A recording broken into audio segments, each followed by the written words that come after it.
An oil tanker ran aground today off the nation's northernmost ice-free port, Valdez, Alaska. One of the worst oil spills in U.S. history brought Americans images of blackened beaches, dying wildlife, outrage, and betrayal. The evidence is that the response was slow and inadequate. Blame soon centered on the tanker captain. It is now clear that the captain of the tanker, who was not on the bridge at the time of the accident, had been drinking. But the accident also exposed the inattention to oil industry safety and led to promises to repair the damage that had been done. We will consider whatever it takes to keep you whole. And to do more to stop future spills. We also rededicate ourselves to transportation safety and to realistic planning for accidents that do occur. Nearly 25 years later, what happened to the promises made in the wake of the Exxon Valdez? The Gulf spill might already be as much as 3 times worse than the Exxon Valdez disaster.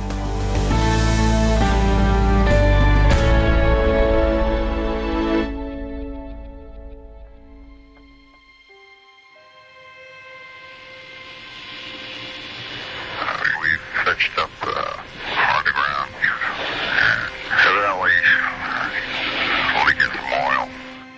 Just past midnight on March 24th, the supertanker Exxon Valdez crashed into a reef off the coast of southern Alaska.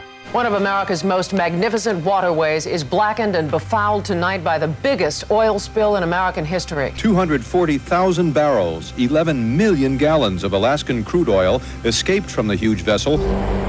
The oil industry's response plans had promised a swift cleanup in the event of a spill. But Ricky Ott was alarmed when she flew over the wreck. We're 9 hours after the wreck, and there was not a speck of promised recovery equipment on the water. This had all been promised within 6 hours, and we were 3 hours past 6 hours, and nothing. Neither Exxon nor Alyeska, the oil pipeline company in charge of the immediate response, was ready for such a large spill. Alyeska was supposed to have an emergency response team at its terminal in Valdez, but 8 years ago the team was disbanded. The response vessels were either under snow or being repaired. They were completely overwhelmed. Coast Guard didn't quite know what to do. Equipment to fight this spill has to be flown in from as far away as Texas and England. Exxon says it's using all available resources, but it argues the spill is simply too big to surround with booms and skim it up. As images of the spill appeared on the evening news, Exxon began limited tests of chemical dispersants to try to break up the oil. The dispersants were controversial, and it was unclear if they would work or cause even more harm. The chemicals that you use to cause the oil to sink is very dangerous to marine life, and we have to be certain that we cause a minimal amount of damage. But it was soon too late to matter.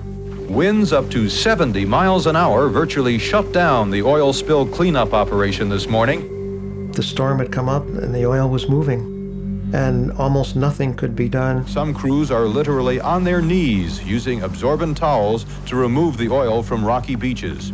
Less than 15% of the oil was recovered. News cameras captured the damage. 800 miles of shoreline already covered with oil. And the anger. This should have been the easiest spill in the world to clean up. Growing questions about how future disasters of this kind can be prevented, and why there was such a slow response to this spill. At the same time, another storyline was also taking hold. The Exxon spokesperson says there might have been a problem with Captain Hazelwood. It seems he had a bit of a drinking problem. Good evening. The captain was drinking. The captain has been fired. That is the sum of it from Alaska tonight. The story became Hazelwood. Top 10 excuses of the Exxon tanker captain. Number 10 was trying to scrape ice off reef for margarita. That's a sensational kind of story. You have an immediate assignment of responsibility, an immediate villain. What was lost in all of that was the company's responsibility. When a pipeline to bring oil from northern Alaska to Valdez was approved in 1973, the oil industry and the federal government promised to make safety a priority. The Alaska pipeline's on its way. The environment will be saved. The government initially supported double-hulled tankers and a high-tech navigation system in Valdez. We were given blanket assurances about safety and spills. In retrospect, I erred in not making sure that what was said was not put in writing. Those promises never materialized, and when the state of Alaska passed its own safety law, the oil industry sued, saying the law infringed on federal authority. The court threw out the state's plan, so no double-hulled tankers, much more freedom to determine where the navigation channel would be. When the pipeline first opened, tankers were closely monitored by the Coast Guard and stayed in the shipping lanes even when they were clogged with ice flows. Instead of diverting out of the channel, they were supposed to slow down. But by the time the Exxon Valdez left port, the Coast Guard routinely allowed ships to leave the channel to avoid the increasing amount of ice. Slowing down was not something they want to do because time is money. Judging by our radar, I will probably divert from the TSS and end up in the inbound lane if there's no conflicting traffic. Over. A few minutes after that message, the Coast Guard wasn't monitoring the Valdez on its radar. The Coast Guard is supposed to be the check in case the ship makes a mistake, and they weren't watching the ship. Captain Hazelwood turned the bridge over to third mate Gregory Cousins and went to his quarters after giving instructions to maneuver around the ice. Did you have any concerns about getting past the ice? Not at that time, not at that instant, no. Cousins continued going south, heading directly into Bly Reef.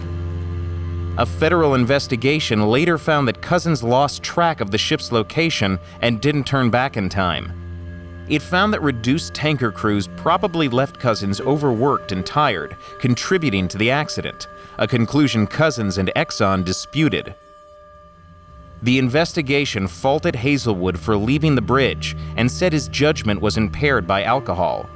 Hazelwood denied he was drunk and was later acquitted of criminal charges related to drinking. Did they have some fault? Yes. But the real fault was there wasn't the safety net. Exxon spent more than $2 billion cleaning up the spill and says there was no long-term environmental damage. But pockets of oil remain beneath the surface of some beaches more than 2 decades later. Prince William Sound is not the same as it was. The environment still has not fully recovered, and we're over 2 decades into this now. Exxon paid $300 million to those hurt by the spill, and a jury later awarded another $5 billion in punitive damages. Exxon appealed, delaying the case for 14 years and leaving lasting bitterness in Alaska. 4,000 of the original plaintiffs have died since the Exxon Valdez. In 2008, the Supreme Court cut punitive damages to 1/10 of the original amount. The community is still very depressed. Fishermen like Mike Weber say the local economy never recovered. 500 people left. That's a lot in a small community. I'll never recover from the oil spill. After the spill, Exxon became an industry leader in safety, and millions of federal dollars were designated for cleanup research. Congress required better contingency planning, double-hull tankers, and tugboat escorts in Prince William Sound. We were now making traffic out of Valdez probably the safest line of passage anywhere in the globe. The explosion happened at the Deepwater Horizon rig Tuesday night. Now everyone's hoping and praying that the Gulf of Mexico rig doesn't turn into an environmental disaster. We're going to fight it, subsea, on the surface, and on the shore. After the BP oil spill, a presidential commission found that many lessons of the Exxon Valdez had been forgotten in the pursuit of offshore oil drilling. I used the phrase that the offense got way ahead of the defense. The potential risk had increased dramatically, but there'd been no commensurate increase in our capability to avoid an accident or to respond to it.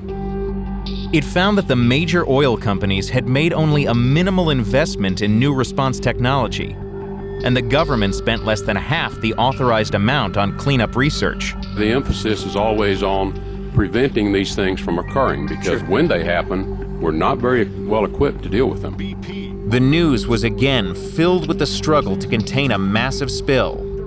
Using much of the same crude cleanup technology used 20 years earlier. We're still relying on booms, still relying on skimmers, still relying on shovels. And response plans that were again unrealistic. Lawmakers are alarmed that BP's competitors have given the government nearly identical emergency response plans. Those plans include steps to protect wildlife that does not even live in the Gulf. And the government authorized BP to use nearly 2 million gallons of dispersants, though many of the same questions were still unanswered. The key question that scientists are trying to figure out is whether oil dispersants in the deep ocean do more harm than good. The commission also found that while tanker safety improved after Valdez, the oil industry resisted new offshore drilling safety rules. It was reflective of a culture in the offshore oil industry.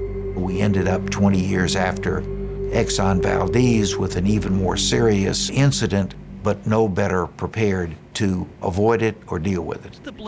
The other oil companies, including Exxon, have denied that a systemic problem exists. We would not have drilled the well the way they did. 3 years after the spill, new commitments have once again been made to improve spill prevention and response. 3 years out from Exxon Valdez, there was still a deep commitment to applying the lessons that had been learned. 10 years out, that commitment had substantially eroded. If you come back in the year 2020 and ask, what have we learned? Are we safer? I think we'll know whether we really learned the lesson of Exxon Valdez.